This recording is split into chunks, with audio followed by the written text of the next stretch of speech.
We are live. We are live. Welcome to college football's Peek Around the Corner with your host, Greg Pflugar. We cover everything in college football because we love everything in college football. And if you do us well, please subscribe to our channel. Smash the like button if you like our content. Share the video with your family and friends. Do not forget to ring the notification bell. If you want to support this truly independent national college football's rebel outpost with a donation to help us keep the lights on and grow the channel, just hit that dollar sign where you make your comment and I will get to your super chat as quick as I possibly can. Welcome everybody, one and all, into the studio that sits on the corner, the very corner of Keith Jackson Parkway and Kurt Gowdy Avenue. Do not be afraid. Do not be afraid to become a legend with your comments and with your phone calls. The Big 12 open for business. Monster Energy. Brett Yormark. We're going to go through some of the reporting that happened in the Big 12 today. We did do an episode 5, I believe it's 510 for everybody. Episode 510, discussing the Monster Energy big sponsorship deal that the Big 12 struck. It's a 13-minute video. Go and check it out. I'm not going to talk too much about that. If you want to put it in a super chat or if you give us a call and you want to talk about the Monster Energy go right ahead. We'll talk about it. But because I already covered it in an episode right when it happened, I put it out there for release. Go check it out. I've been asked since I did that episode, Greg, do you think that's a good deal or not? Did the Big 12 strike a good deal?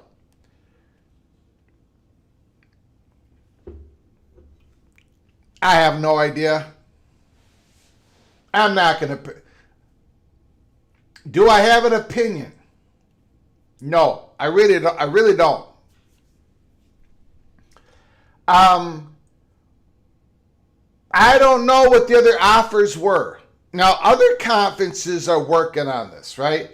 That's why you don't see too many individual jersey patch and logos on the field, individual schools. You have not heard the release of those type of deals because these major conferences are working on a conference-wide deal. And then the school is going to be able to put another jersey patch on their uniforms. I do have an opinion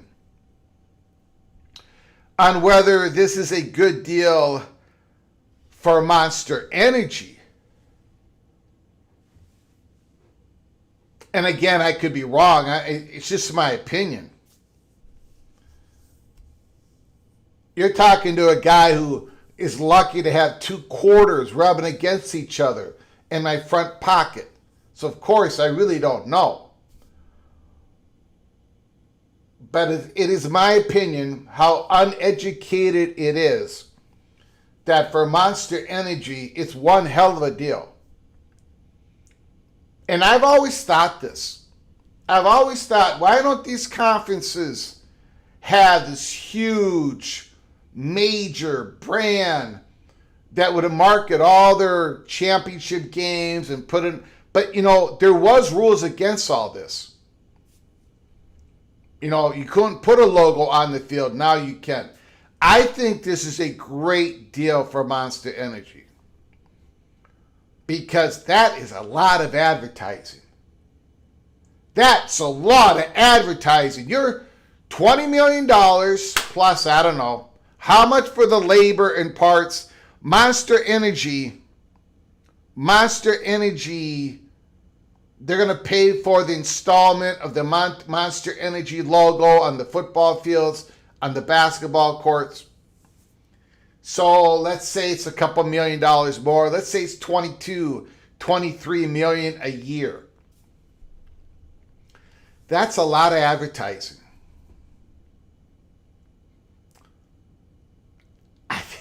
For the number of people that are going to see Monster Energy when they're at the game or when they're inside the basketball arena, and then you're talking about TV, all that exposure,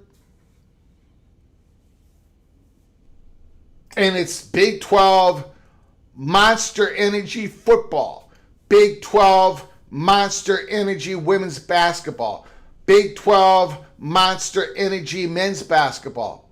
Their title's going to be right there. I think it's a great deal for Monster Energy, and it may be a great deal for the Big 12. But other than that, unless you want to talk about it in a phone call or a super chat, I've already talked about it on episode 510. Go check it out because we got a lot to get to. We got to spotlight our very first spotlight, G6 spotlight. And again, we are going to go through Boise State today, UNLV, Memphis, James Madison, East Carolina. I did a switcheroo. I put University of South Florida in there, North Dakota State, Western Michigan, Ohio Navy, San Diego State, and Delaware. G6 schools that I believe has an opportunity to get to the playoffs to represent the G6 in the college football playoffs. Today, July 7th, as you can see on the CFP PATC Spotlight Series calendar. I wonder if Monster Energy would wanna me to slap their logo on the Spotlight Series calendar and pay PATC 20 mil, 10 million, 1 mil, 100,000, 10,000, $1.25. Pay PATC $1.25 to slap their logo on the series calendar. Probably not. Probably not. The Boise State Broncos. So we're going to do the spotlight on the Boise State Broncos. And I got to tell you something. Woo! Did they lose a lot of players from last year and the year before, of course. My goodness. They got a really good running back tandem. They've got an experienced quarterback.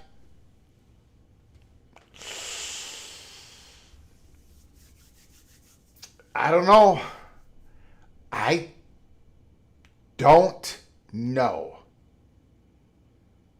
I'm starting to question if Boise State is going to be the Pac-12 champion. I'm starting to question if the Boise State Broncos are going to be the G6 representative into the playoffs.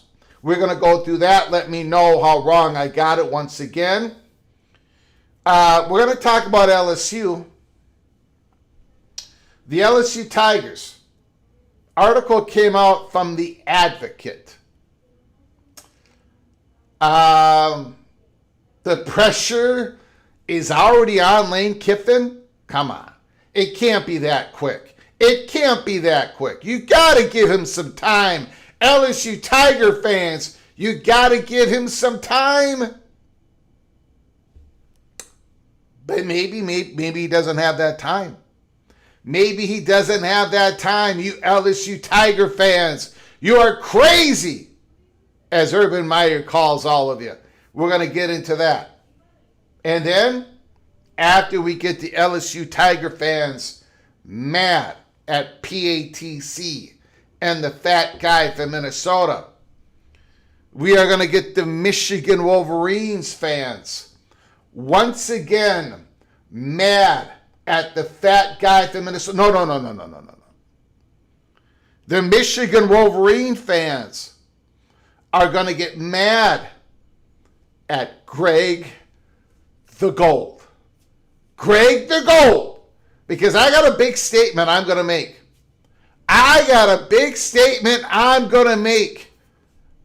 On the Michigan Wolverines for 2026. So buckle up, brace for impact, get ready for all of that. And then we will go into the reporting of the Big 12 Media Days. And I'm very interested to hear what you've all got to say. I don't know, maybe it's because I'm way up here in northern Minnesota and I don't know what the hell is going on in Big 12 country. But what was that skirmish between the Texas Tech radio personality with Brett Yormark kind of taking shots? Brett Yormark walks over on the stage and says, stand up. Ask a question clearly, I'll answer your question. And going back to tortillas and going back to Oklahoma State traditional, whatever. What is going on? You all have to let me know. Give me a call later in the program. All I know is this. The Red Raiders, the people that I follow, the fans that I follow, the media outlets that I follow, small, medium, big, man, they are in an uproar today. The Red Raiders are like, get us the hell out of here. Get us the hell out of here. Let me know. Big 12 fans, Red Raiders,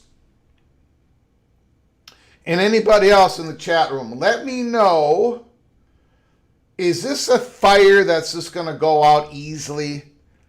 Is this a brush fire that maybe the Big 12 is going to have to put more water on it to get out?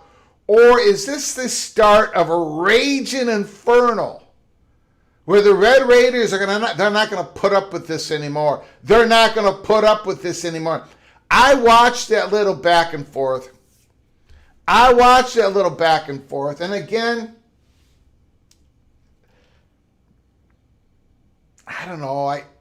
I don't, first of all, I do not know how popular that the Texas Tech radio guy, so I don't know about that situation. I don't know if he's a big time media guy in Lubbock. I don't know that. Let me know.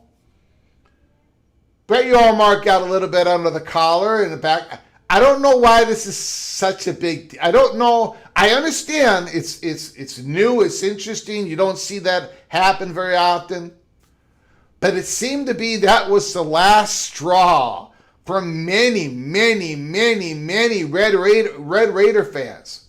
Like, that's it. That's it. Brett Yormark don't want to talk about Brendan Sorsby. He don't want to talk about it. He says it's not that's it. We're done. We're done. Get us out of this conference.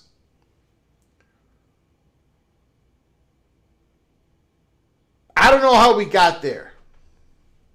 Not based on what I saw today. But again, there's a lot of hard feelings.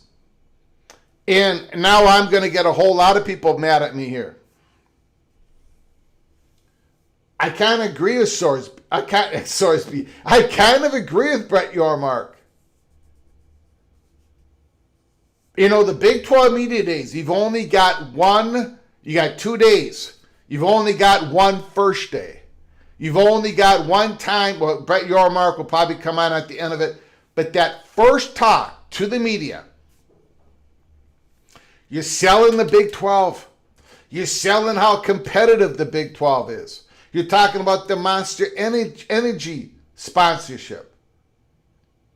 You're talking about all the wonderful things. We're cohesive. We're 16 teams. We're finally together. We're after 3 or 4 years of adding on all these 8 schools in the Big 12. You don't want to spend time talking about the Brendan Sorsby situation. Brendan Sorsby, who is not on a Big 12 roster, who's not going to be playing for the Red Raiders. So I understand why. I get it, and I agree with Brett Yormark on that. But let me know how wrong I got it. Let me know how wrong Brett Yormark was for dismissing all questions on the Brendan Sorsby former situation. So we're going to talk. So we've got a stacked show today. Absolutely stacked show. Thank you all for joining us. I very much appreciate it. The blue turf has arrived in Pac-12 country. You are correct. The notorious Sun Devil. So let's start there. Let's start right there.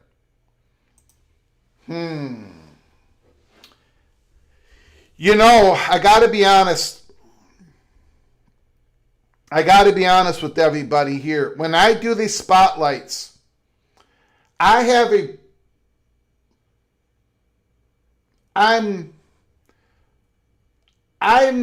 before I do it, I have a certain opinion about the ball club, right?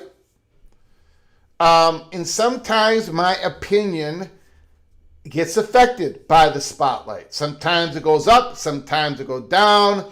Sometimes I get more optimistic, sometimes I get more depressed about the team's potential outcome. For Boise State, when I started doing the spotlight here, I'm like, Boise State, they're one of the top 3 favorites to get to the college football playoffs. They might be the top favorite. I don't know, man. I am questioning everything about the Boise State Broncos, except for the quarterback. Maddox, consistent year last year, 2,334 yards passing, 58.3 completion percentage, 18 touchdowns, 9 interceptions, 136.9 quarterback rating. He had a better year 2 years ago when he had that sensational running back. But again, Boise State had a good running attack last year. And Boise State's going to have a good running attack this year.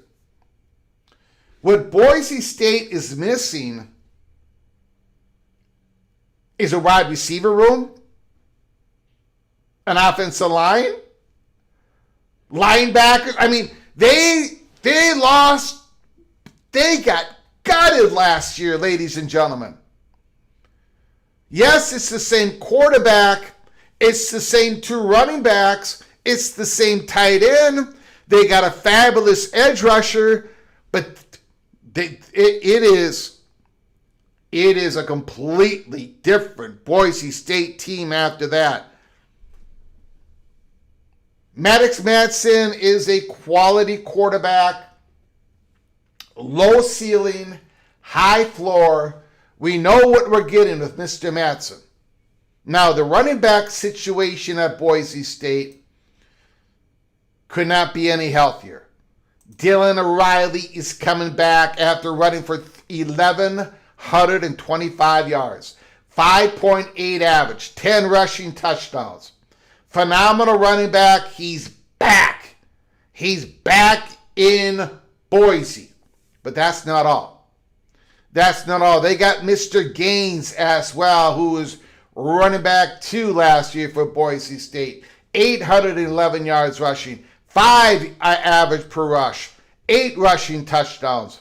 Between the two, they ran for 18 touchdowns, 1,900 yards. Riley Gaines. So, you got a quarterback that we all know. We've watched Maddox. He's been in the playoffs. Riley and Gaines. After that, my goodness, Boise State is missing a lot. The wide receiver room. The 4 top wide receivers for Boise State in 2025, they're all gone. All of them. They've got wide receiver Cameron Bates, who caught 17 passes. He's a speedster. He's going to have to take over. He's going to have to be wide receiver number 1. Under the spotlight, we put their tight end, Matt Wagner. 24 receptions, 251 yards receiving, 10.5 average, 1 receiving touchdown. But they do not have a whole lot of production coming back. Transfer portal, not really there. They're going to be dependent a lot on Cameron Bates and Matt Wagner, with Maddox, the quarterback, pulling the trigger. It's going to be the running game of Boise State. It's going to be Dylan Riley and Sire Gaines. These are the 2 that are going to have to lead Boise State to win the Pac-12 championship. It's going to be the running game. Defensively, they have a whole new linebacker crew. Secondary, they do have a couple of guys coming back. This guy has been phenomenal. Jaden Virgin Morgan. Last couple of the years, 58 solo tackles, 31 tackle for losses, 16 sacks. Those are his career stats going over the last 3 years, mainly the last 2 years. He's been a sensational Mountain West Conference, and now he's in the Pac-12 edge rusher, Jaden Virgin Morgan. It's going to be the running attack of Boise State. I don't even think it's going to be the defense. The running attack of Boise State that's going to have to carry this team. And again, Spencer Danielson, their head coach, 24-8 since he arrived at Boise, and he's done a phenomenal job. So we'll see what he can do. The schedule. Now, I've talked about this before. And you can tell in my G6 Spotlight Series calendar, the two teams that I'm covering from the Pac-12 is Boise State and San Diego State. If you look, the last game of the season, Boise State, San Diego State, I think, is going to determine the Pac-12 champion and possibly determine the G6 representative in the playoffs. We're going to go back to that schedule here in a moment. Again, you see on July 7th, Boise State. Then we're going to cover UNLV, Memphis, James Madison from the Sun Belt, East Carolina from American, USF American, North Dakota State from the Mountain West Conference, Western Michigan, MAC, Ohio, MAC, Navy from the American, San Diego State from the Pac-12, and there's a reason why I've got Delaware up on there. And Delaware is the very last spotlight. And I know a lot of you go, Delaware? Delaware's got no chance of getting into the playoffs. They're not even picked to win the Conference USA. Well, am I crazy? Or am I crazy like a fox? You're going to have to wait until we get to the Delaware Blueheads. But for now, Boise State Broncos.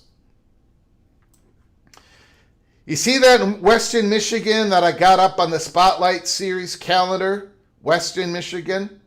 Mm-hmm. Uh-huh. Mm-hmm. Uh-huh.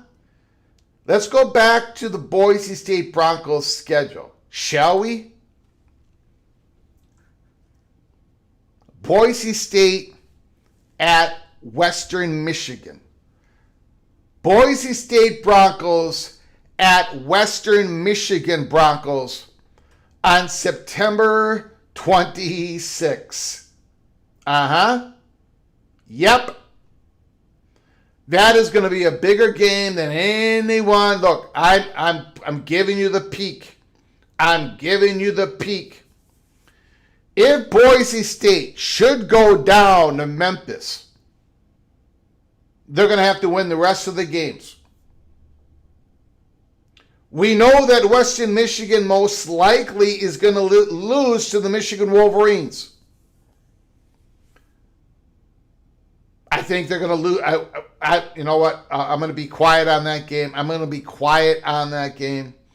Western Michigan is going to have a phenomenal running attack. Boise State's going to have a phenomenal running attack. That game on September 26th, the winner of that game could be primed for a playoff spot.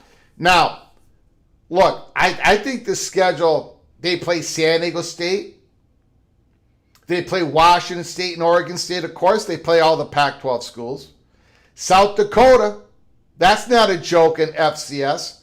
And they play Oregon, they play Memphis. Holy smokes. That is quite the schedule. They could be 1-2 going into Western Michigan. Or 2-1 going to Western Michigan.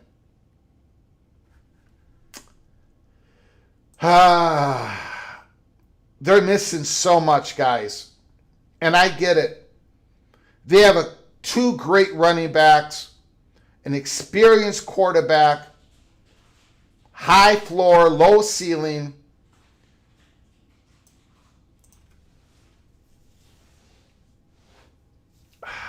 Let me show you guys something.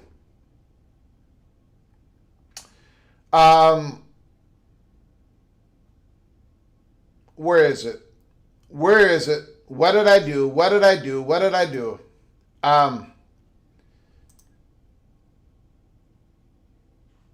I got Boise State, number 12.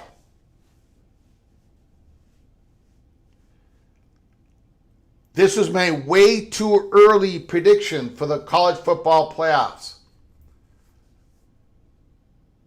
I do not think I can keep them there. I don't think I can keep Boise State at the 12th seed. The schedule's too tough. They've got way too many question marks. So there's going to be a new G6 team representing the playoffs, in my opinion, in my prediction, come early August.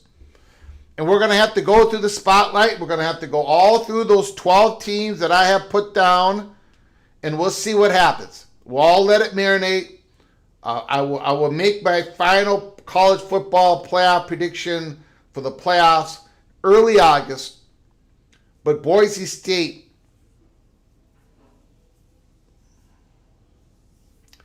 I don't think so. I don't think so. Let me know how wrong I got it once again in the chat room.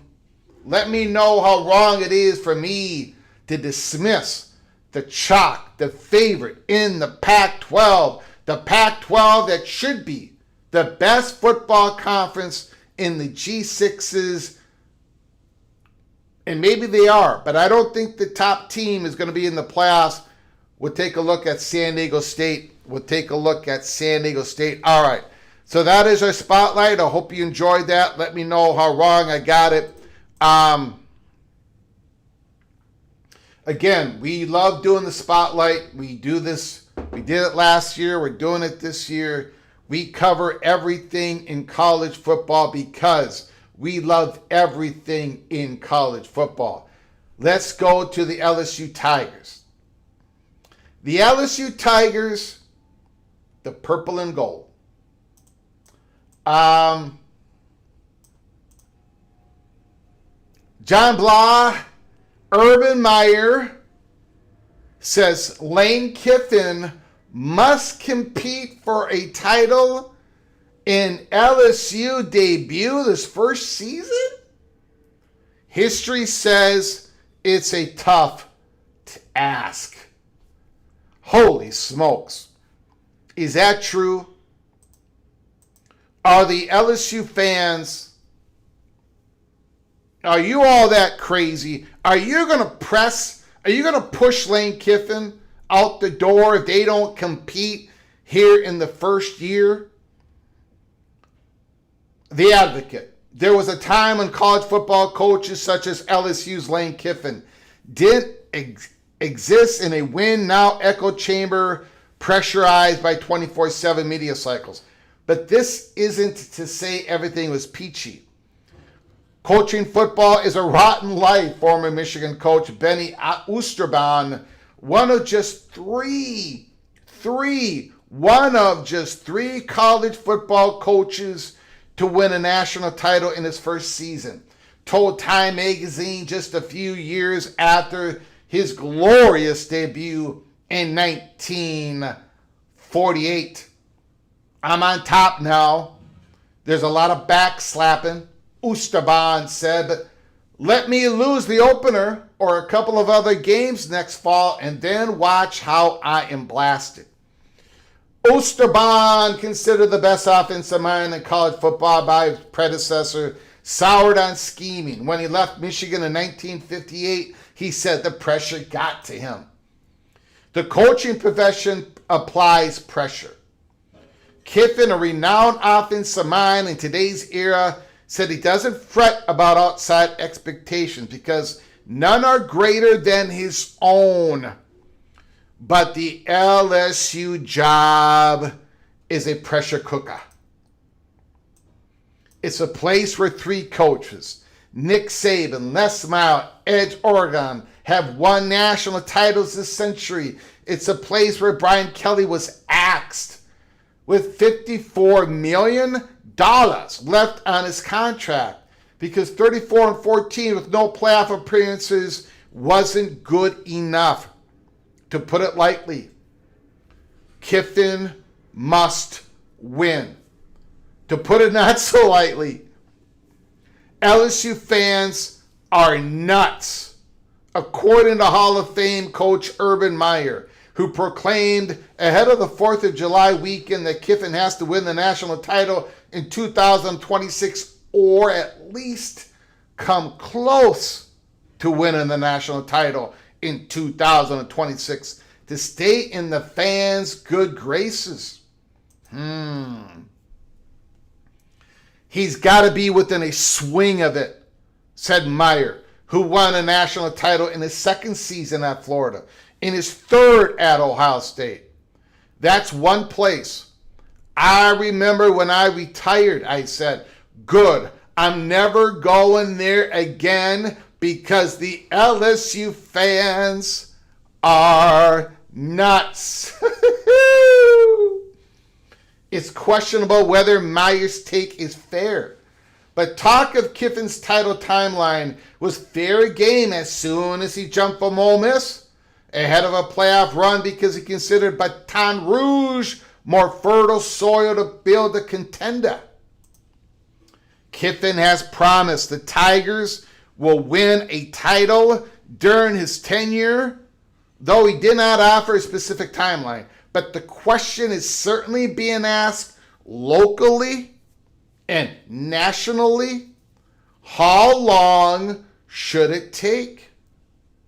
How long should it take for Kiffin to win the national championship at LSU? There's a perception that titles can be won more quickly these days because of transfers and athlete pay. Kirk Cincinnati just led one of the least successful programs in college football industry, Indiana, to the mountaintop. But many of Cincinnati's stars followed him, from James Madison, a Cinderella script that can't be repeated. It wasn't until the coach's second year with a Heisman Trophy winning quarterback Fernando Mendoza that the Hoosiers won it all. The 2025 college football playoffs included 5 coaches in their second seasons. Oh, that might be a fair barometer. In 2025, the playoffs included 5 coaches in their second seasons. Mike Elko, Texas A&M, Kalen DeBoer, Alabama, John Summerall, Tulane, Bob Chesney at James Madison. The only first-year coach was again Pete Golding, who took over for Kiffin in the postseason. Title contenders typically take time to build. In 2 12-team playoffs, the average tenure of the coaches in the tourney was 4.8 years. The average was 7 years for coaches in the final trio of the 4-team playoffs, right after the NIL started in 2021. Coaches can build toward the playoff quickly, but national titles in year one are rare, and they have not translated to long-term happiness. The only coaches other than Ustaban to win titles in the first seasons were Miami's Dennis Erickson and Larry Coker. Erickson, who won it all in 89 and did it again in 91, jumped to the NFL and bounced between levels with fading success for 2 decades. Coker, a champion in 2021, was out of a job within 5 years. At LSU, there's a pace in which football coaches wins titles. Saban arrived in 2000 and claimed his title at LSU in 2003. Miles took charge of the Tigers in 2005 and won it all in 2007. Orgeron succeeded Miles in 2016 and took home the trophy in 2019. So 3 years, 2 years, 3 years. It usually takes a few years, even in this era, where rosters can turn over in the portal. Those new pieces have to mesh. Sometimes they have to mature. Indiana starters in 2025 averaged 4.3 years in college ball, including 11 players were either 5th or 6th year seniors. LSU's projected 22 is a bit younger, averaging 3.5 years. We're going to have the teams and rosters back to the way they were playing when LSU was great. I don't know how fast. That might not be today, Kiffin said in June, but it's going to happen. It's going to happen. It's going to happen. The pressure is on. LSU, what do y'all think? Put it down in the comments section in the chat room. Give me a phone call later on. I've got LSU finishing second in the SEC. So I'm guilty. I am 100%. My expectations are through the roof because I think they brought in a whole bunch of great talent. And I'm not a believer in the Alabamas and a few other big-time, big-brand programs in the SEC. Not for 2026. So I've got LSU in the SEC championship game. Are my expectations too high? To win a national championship, I don't know. If LSU gets to the playoffs in this first year with Lane Kiffin, I might sound like a schmuck from Minnesota when I say that. But that should make everybody happy at LSU. Brian Kelly did not make the playoffs as the LSU head coach. The last 2 years of Brian Kelly's tenure, we had a 12-team playoffs. LSU did not make the playoffs. So year one with Lane Kiffin, I think they got a really good shot. Let me know in the comments section. And we're on to the next story. Now, the notorious Sun Devil, I'm with you, Greg. LSU will make the college football playoffs. I think any team with 3 losses should make the playoffs. Edward the Auburn Tiger, LSU can be a top 10 with 3 losses this year. We have the extreme of both on that subject.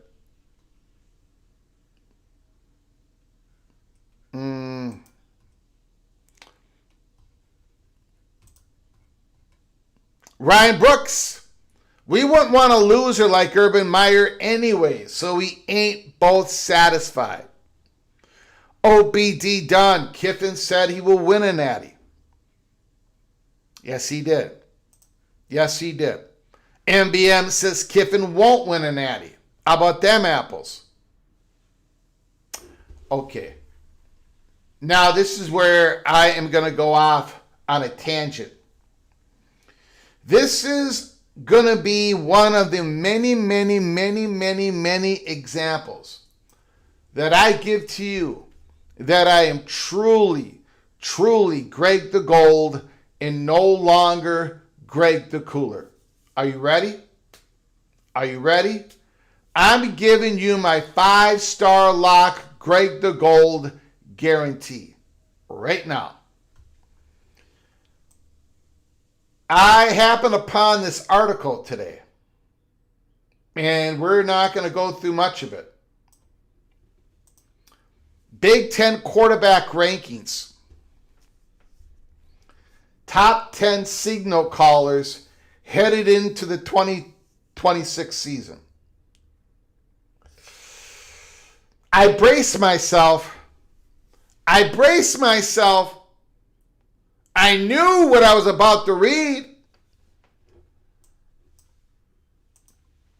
As the Big Ten continues its arm race with the SEC to be the top football conference in the country, pun intended, the quarterbacks have taken center stage. in an 18 league. We had to identify 10 were the best. It wasn't an easy undertaking, but we'll give it a shot. So here it goes. You got 18 Big Ten teams. They're ranking the top 10. Okay? Number 1, Dante Mohr. I'm okay with that. Mohr or Sayin. Either one, I'm good. They rank Julian Sayin number 2. All right, no problem. Based on production, right? Look what Julian Sayin did last year. Look what Dante Mohr did last year. Phenomenal quarterbacks. Number 3, Jada Maiava.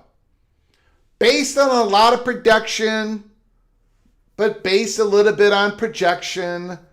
But he did have a really good year last year. Phenomenal quarterback, phenomenal athlete. I get it. Look, I've got USC. That is one of my 5-star gold locks. USC is going to make the college football playoffs this year. So I've got no problem with this ranking. So far, so good. Demond Williams, Washington. If not 4, I would put him 5. Number 5, we got Josh Hoover. A very talented quarterback, TCU transfer, throwing too many interceptions, but I'm still okay. I'm still okay with this ranking. Number 9, Rocco Becht. Number 6, Rocco Becht, Penn State. Sure. You know why? Because he's done a lot of work at Iowa State, a lot of production. 3 years being the starter with the Cyclones. Been a very, very good quarterback, played in competitive games, had some big performances in important games. Number 6, not a problem. Not a problem with that. Now, let me take a big drink of water because I'm going to get a certain fan base is going to get mighty upset here in a moment. Hold on. The backlash is coming. But we got to call it like we see it here at College Football Peek Around the Corner. Bryce Underwood, number 7. Bryce Underwood, number 7? Bryce Underwood recently said he wants to prove himself in the world, that he is who he thinks he is. When asked what he thinks he is, Underwood responded, the best player to ever come out of Michigan. Those comments are being mocked by opposing fan bases right now, but Underwood never said he already is that. That is true. He said he wants to prove he'll become that. Given the former 5-star prospect's athletic traits, it seems plausible he could develop into one of the country's most dynamic quarterbacks. As of now, Underwood has still untapped potential. Last season, he showed glimpses, but there's a long way to go before he's elite. Can Kyle Whittingham get the most out of him? All right, look, guys, come on. He's got a long ways to go. He's got a long ways to go just to be number 7. Are you kidding me? Once again, Wasserman and I. Beck, production. Hoover, production. Williams, production. Maiava, production. Sayin, production. Mohr, production. All of that is based on what he's done. Bryce Underwood? Untapped potential. Untapped potential. Untapped potential. Okay, let's get to it. Number 8, Malik Washington.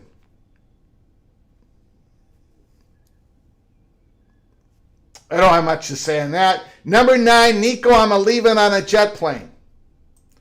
And number 10, Drake Lindsey. Drake Lindsey started all 13 games for Minnesota last year, leading the Golden Gophers to 8 wins, a school record for victories by a freshman quarterback. The 6'5", 230-pounder threw for 2,382 yards, 18 touchdowns, rushed for 4 more, 6 interceptions. Minnesota offense isn't known for a high-flying passing attack. Lindsey fits perfectly in the system, is proved reliable. Lindsey did get in trouble for underage drinking earlier this offseason, but he has emerged as a prospect to watch on many NFL draft analysts' big boards. Minnesota has been consistent under PJ Fleck as Lindsey continued to develop. The Gophers will too. Lindsey's at 10. Bryce Underwood's at 7. Bryce Underwood at Michigan. Take a look at Michigan's running game last year with Justin Haynes, who went to transfer to Georgia Tech. Justin Haynes and Marshall. Michigan ran the ball like a buzzsaw. They were getting 7 yards a crack, and this quarterback could not play behind it. That Michigan defense, 11 touchdowns, 9 interceptions, 126.6 quarterback rating, 60.3 completion percentage. Come on, man. I get he's a true freshman. Here's a redshirt freshman, Minnesota. Minnesota Golden Gophers had the worst rushing offense in the Big Ten last year. The worst, not the best, the worst. 63.2% completion percentage, 18 touchdowns, 6 interceptions. And the NFL scouts know this. They look at Drake Lindsey and they see a 6'5" guy who gets rid of the football. He's gonna blow away Bryce Underwood. Bryce Underwood is gonna need a miracle just to be considered a top 12 quarterback in the Big Ten. Bryce Underwood, there's a good 40% chance, 30 to 40% chance Bryce Underwood's not even the starting quarterback when Michigan comes to visit Minnesota. Mark it down. 5-star gold lock. 5-star gold lock. Let me put it to you this way.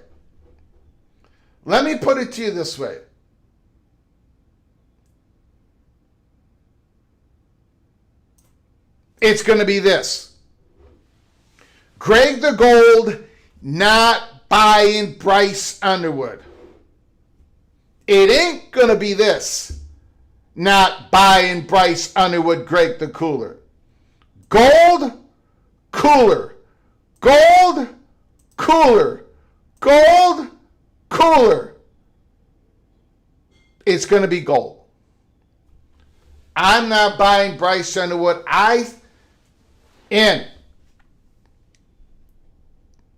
Don't take it from me. Don't even take it from me. Listen to the reports coming out of Michigan about how Bryce Underwood looked in spring camp. This is an absolute lock. Absolute lock. Not buying Bryce Underwood. Now I'm going to get the Michigan Wolverine fans upset with me here. Lindsey is the grandson of an Arkansas legacy. That's right, Stephen. That is right. Drake Lindsey's really good. That is correct. Mohr After Dark, he's sticking up for Michigan Wolverine, or is he taking a shot at the Golden Gophers? My goodness, Super Chat, $2 holler. Thank you, Mohr After Dark. Thank you for starting us off today.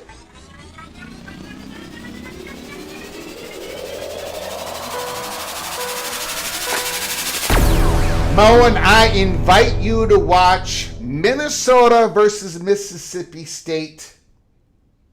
I implore you, I invite you to watch that game. Take a look at Drake Lindsey's throwing mechanics during that football game. He's leaned up. He's got even a quicker release. I don't know what to tell you guys. Minnesota lost their RB1, RB2. Their RB1 for 75% of the season. Their RB2 for 98% of the season. Their leading wide receiver was a blocking wide receiver. They've got a much better wide receiver in the room. Darius Taylor's healthy. This is Lindsey's second year as a full starter. Drake Lindsey is going to blow away Bryce Underwood and a couple of other of those Big Ten quarterbacks on that list. Buckle up, brace for impact. This is not even golden goal for propaganda. I don't know what, look, the NFL scouts, they know, they see it. They see Drake Lindsey, they get it. They get how quick he is. Not physically, mentally. They get his arm. He can throw a 70-yard bomb. If he had any wide receivers last year, if he had any running game last year, Drake Lindsey would have blown the doors. And he still had a good year. He's going to have a running game this year. He's going to have a much improved wide receiver room this year. So buckle up. Buckle up. Okay, that is I'm done. I'm done with my rant. With my golden goal. It wasn't even golden goal for propaganda. Bryce Underwood, I'm not buying. I'm not buying. Edward the Auburn Tiger, if used correctly, Bryce Underwood will be the most improved player in the Big Ten. He's not Michael Vick. He's not Michael Vick.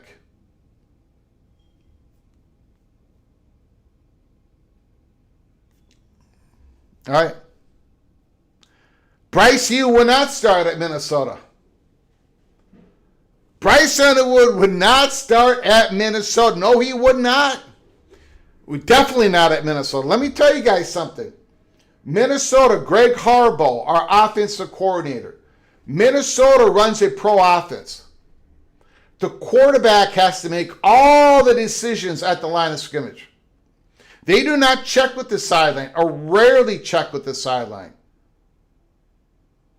It started with Max Brosmere. When they got Max Brosmere a couple of years ago out of the portal, and Greg Harbaugh became the offense coordinator, this offense is incredibly complicated. Too complicated, probably. It's probably one of our issues at Minnesota. Drake Lindsey is an unbelievable, intelligent dude, along with Max Brosmere. There is a good 80 to 90% of the quarterbacks who could not run this offense.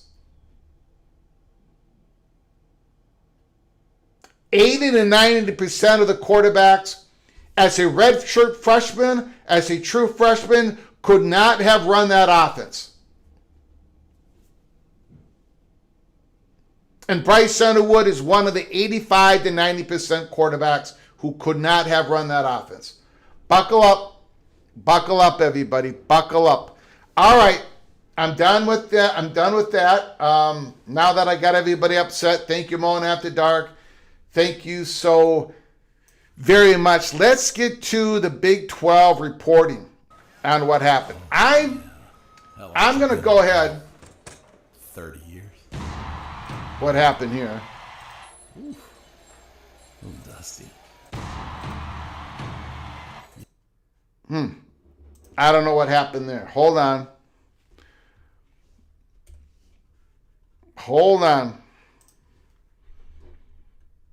I am going to go through the... boy, I hope that doesn't happen again. I'm not sure where that came from.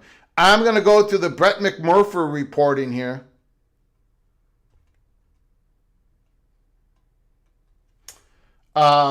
Just because it's easier. Brett McMurphy, the Big 12 was the deepest and most competitive conference last year. Also mentioned last year's Big 12 title game drew more than 85,000 fans, the largest of any conference title. Brett Yormark announces Monster Energy as the Big 12 entitlement partner. Monster Energy will have jersey patches and field logos at league schools in football and men's and women's basketball. Again, We covered that on episode 510 earlier this morning. Go check it out. The Big 12 Commissioner Brett Yormark declines to answer the opening question on Brendan Sorsby. Today's not the time to address that issue. Today is about celebrating the upcoming season in our 16 schools. Big 12 Brett Yormark on playoff size. I like 16 initially, without the additional AQs. When 24 became part of the conversation, thank you, Tony Petiti. Thank you to the Army of 24. We think it might be a great fit for us. We do need to understand the economics. Is there a market with 24, and what are the unintended consequences? Brett McMurphy, Oklahoma State's Eric Morris on transition to Stillwater. There are kids that have been here the past 2 years that walked into the locker room that haven't won a conference game. We needed a hard reset, and I think they have accomplished that hard reset. Oklahoma State Eric Morris said the players have been building a team chemistry by doing activities together, including golfing, fishing, and skeet shooting. Houston's Willie Fritz on having quarterback Connor Wegman and highly touted Keyshawn Henderson. I've never had 2 5-star quarterbacks, much less one. Connor is the starter. We will run the total package with Keyshawn. It's a perfect situation for him to learn from our coaches and Connor. UCF Scott Frost. Our standards and expectations are a lot higher this year than last year.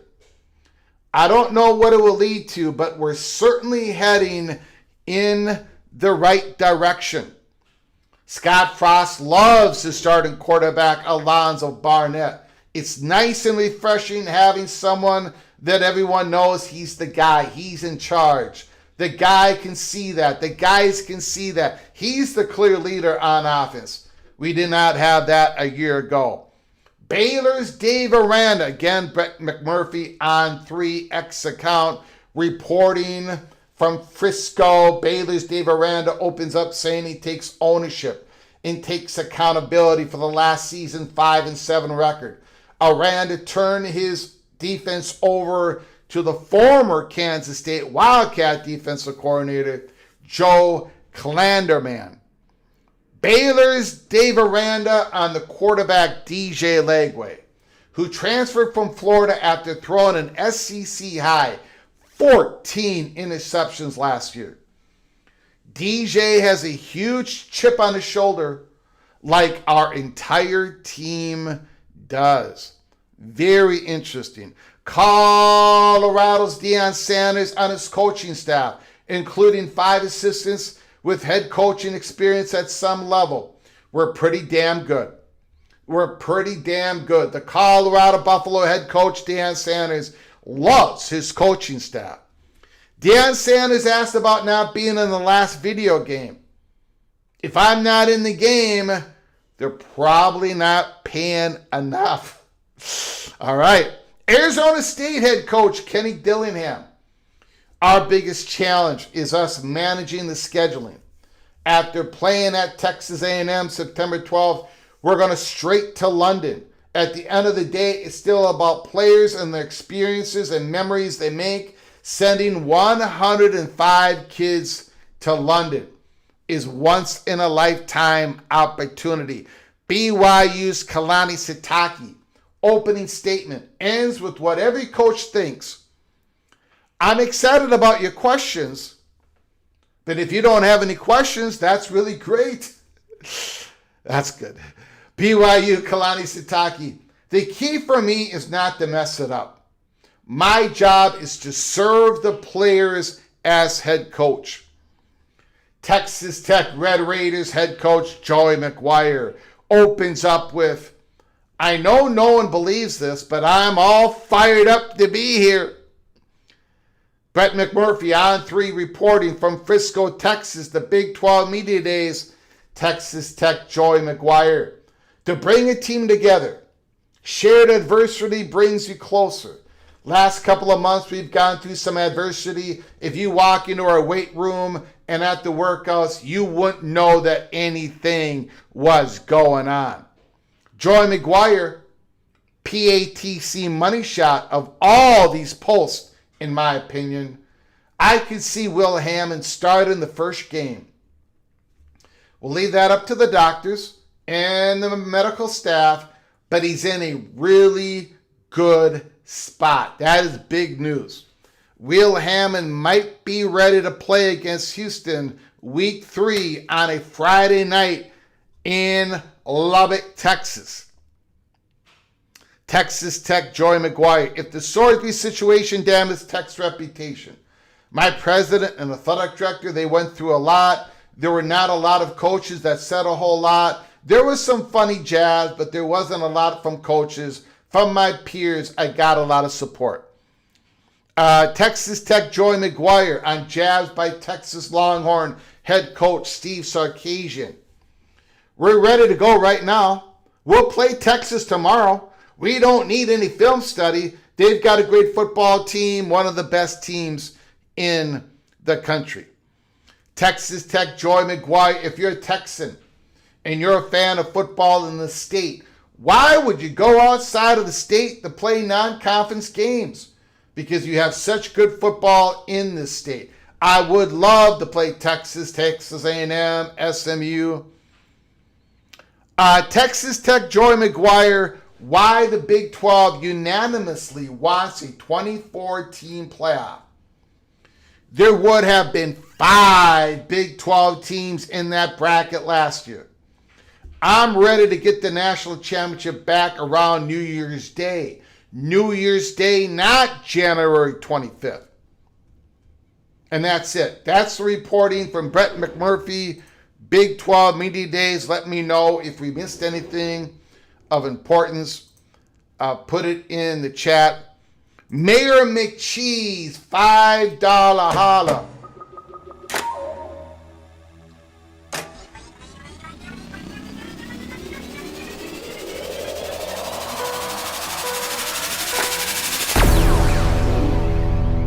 Greg is so cold. He recently won the Minnesota Popsicle Farmer of the Year for July. Wow.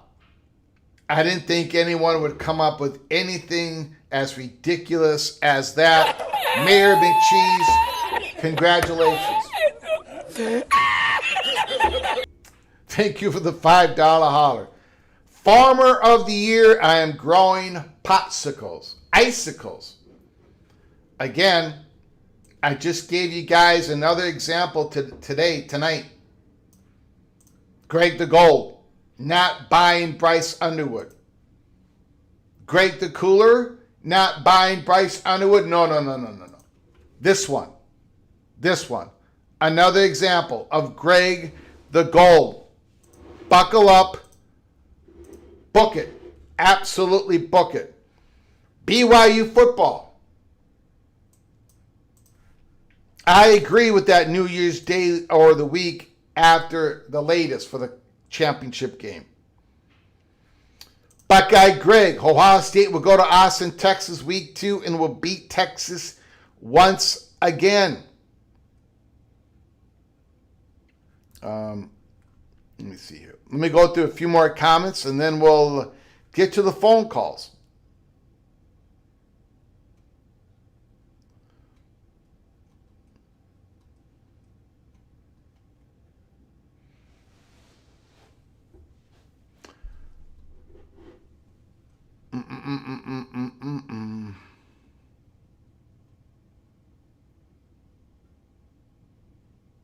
Okay. Phone lines are open. 763-260-1333. 763-260-1333. Give us a call. Talk about anything of college football that your heart desires. If you give us a call, the floor is yours. Just like we super chat, talk about whatever you want to talk about. Give us a phone call. I'm going to go ahead and check if there's any other news that have come out since we started the show. Let me know what you think about the Monster Energy being a big sponsor of the Big 12.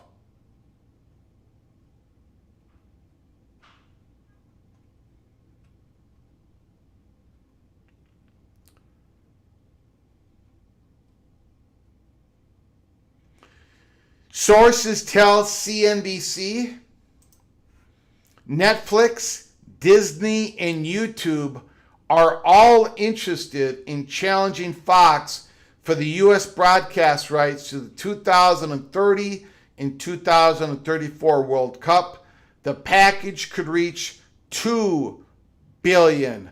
Talks are expected to begin in the coming months, sources tell CNBC. You can see that Netflix is getting more and more into the live sports space. There was an article out there that Netflix is trying to figure out why their shows that they put on there on Netflix, why their season 2 viewership is down like 30 to 70%. And all these original content that Netflix puts out on TV shows or what, their series, the second seasons of these new shows, the viewership just drops dramatically. So live sports, that's where it's at. Netflix is getting more and more serious about it. Phone lines are open. If nobody calls in, and no super chats, we are going to close it up. I do appreciate all you joining us. July 7th, we'll give it a couple of minutes here. We've been only on the air for an hour and 11 minutes, but I have been talking 1 hour and 11 minutes straight. We have covered the Boise State Super Chat Spotlight. Boise State Spotlight. First of 12 G6 schools that we're going to be putting the spotlight on. We have already done all 68 Power 4 programs. Miami, USC, Boston College, Kentucky, all of them. Almost every live show. There's a couple of live shows that we were covering breaking news that we did not do a spotlight on. But most live shows over the last couple of months, we have covered them all. And these are the G6 programs that we are going to be putting under the spotlight. The schools that we think have a shot to represent the G6 in their conference in the college football playoffs.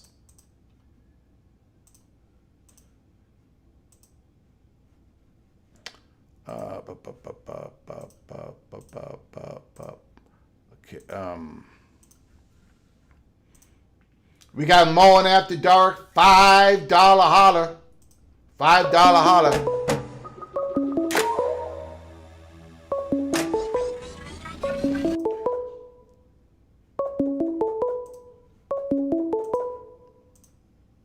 Call from Mohr Simmons. Mohr Simmons, can you hold on for just one moment, please? Yes. Mowing After Dark, Greg is so cold that he is where you go when you bite into your peppermint patty.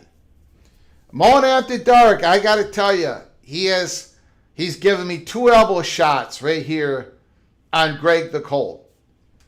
While I am saying that Bryce Underwood, I'm not buying it. I am not buying the hype. I am not buying it at all. So is Mowing After Dark, is he actually supporting Bryce Underwood today? Is a Buckeye supporting a Wolverine today? Very, very, very odd behavior from my very good friend, Mowing After Dark, Mr. Buckeye.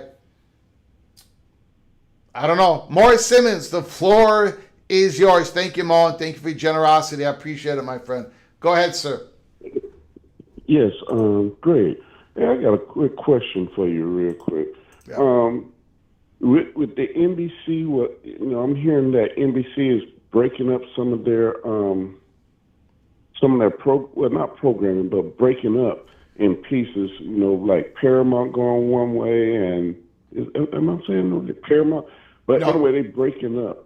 And How's that going to impact Notre Dame? well, we did a live show on that. So go. I'll talk about it a little bit here. Go to our library of our live shows, and it wasn't that long ago, maybe 5 live shows back, and we covered that whole thing.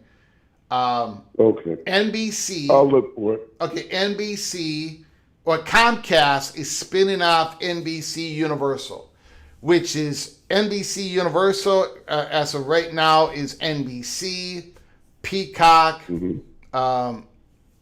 their movies and all that. Comcast is basically going to be internet, digital services, things of that nature.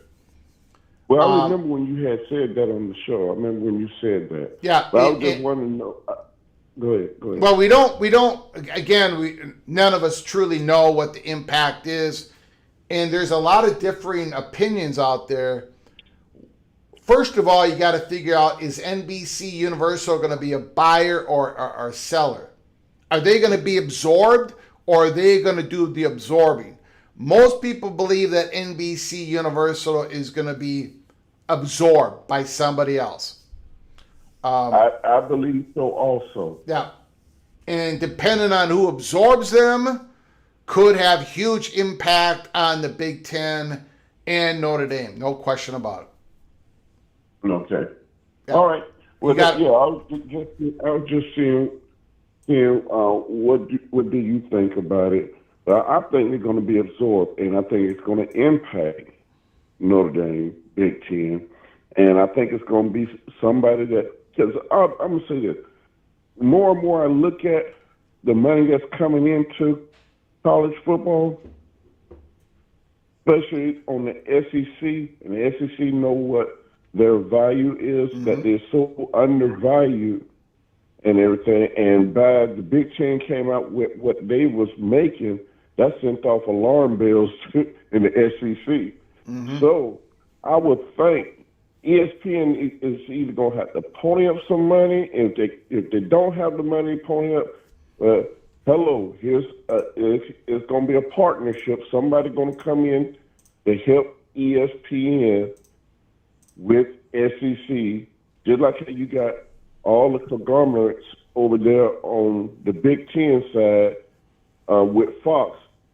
Somebody going to have to come in over there on help ESPN, even though ESPN probably don't want that, but if they can't pony up the money, the SEC going to show enough going to ask. And you're going to have to partner up with somebody to pay us.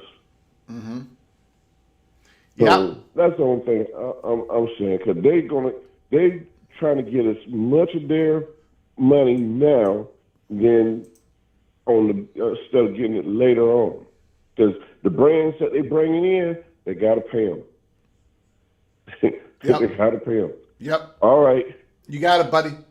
Appreciate it, Mr. Simmons. Thanks for the call. Okay. All right. Thank you.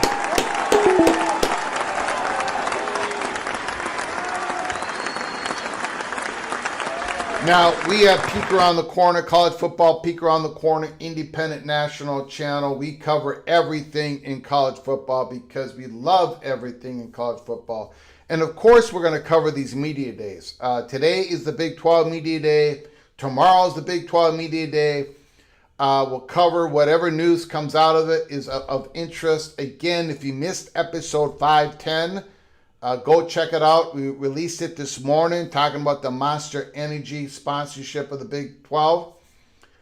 So we'll cover everything that's coming out of there, including, and we'll also do the media days of the ACC, the Southeastern Conference, the Big Ten. And of course, we have started our Spotlight series on the G6 programs. And of course, we are doing the I Do Declare College Football World Championship. I Do Declare, where you, the PATC family members, you get to declare what you think is going to happen during the season. And then I give it a valuation from 1 to 5 points. We book it in The winner is going to receive a trophy from societyawards.com. We'll put your name on it. We'll ship it out to you. The super chats that go along with these I Do Declares, there's going to be a donation to the Special Olympics of Minnesota. So there it is. We got 103 I Do Declares. Kickoff. Oh, I should say, kickoff of the first game in week 0, the North Carolina game, the North Carolina State, the TCU, the first games in week 0 that happen at noon Eastern time. Kickoff is the deadline. We're not accepting any more I Do Declares after kickoff. And then the championship game, all results are final at the end of the national championship game. So any of the I Do Declares that happen afterwards, even if they come true, like if you say this coach is going to get fired or that coach is going to get hired, if you have a declaration, if that happens after the national championship game, it ain't going to matter. It's going to be determined. It's going to be a loss. So there it is. We cover everything. We're having a lot of fun during the off season. Much more to do. It is July 7th. Tomorrow is July 8th on a Wednesday. I cannot wait for... Well, there's a lot of stuff percolating. We are waiting. Maybe I have more information tomorrow. We shall see.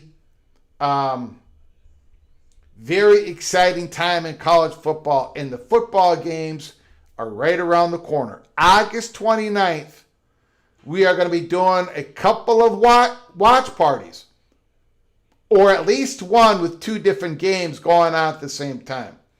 Again, I think we do more watch parties than anybody else in college football YouTube, except for maybe Uncle Lou, who does a lot of them, does a great job.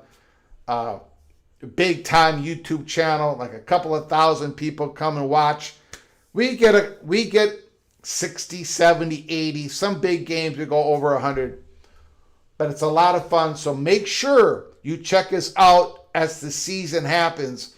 The watch parties, the aftermath shows that we do on Saturday night, on Sundays, the crying, the celebrating. And of course, this year, it's going to be Greg the Gold, not Greg the Cooler. All right, we're gonna lock it up. Not a whole lot of action in the chat room. Not a whole lot of people want to call. That's fine. That is absolutely fine. Get back with your loved ones and your family members. Until next time, from all of us at PATC to all of you, please, you all take great care of each other. And as always, God, family, Golden Gophers.